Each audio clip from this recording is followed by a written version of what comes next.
Mafundi ni watu ambao hawajasoma, lakini ni watu ambao wanafanikiwa sana kwenye maisha kwa sababu wao hawajachagua kulalamika kama wasomi wanavyoilalamikia serikali iwape ajira. Sijui unanielewa? Mimi najua mafundi wengi ni hawajasoma, na hata kama wamesoma ni wale wasomi fulani hivi ambao hawataki kubweteka, wanatafuta kila siku. Sijui unanielewa? Wako tayari kufanya shughuli yoyote ile ili mradi wapate pesa. Mafundi ndio wanajenga nchi yetu. Mafundi ndio wanaboresha kila kitu tunachokiona, lakini wao hawajasoma.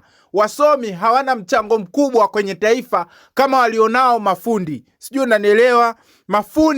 Mafundi sisi tunatakiwa kuwa proud sana kwa sababu sisi ndio tunaijenga hii nchi. Sijui unanielewa? Kama ukiamua kufanya kazi siku hii ya leo, bora uchague kuwa fundi ambaye unatengeneza chochote kile, iwe ni viatu, iwe ni kujenga, iwe unafanya kitu chochote, unashona nguo.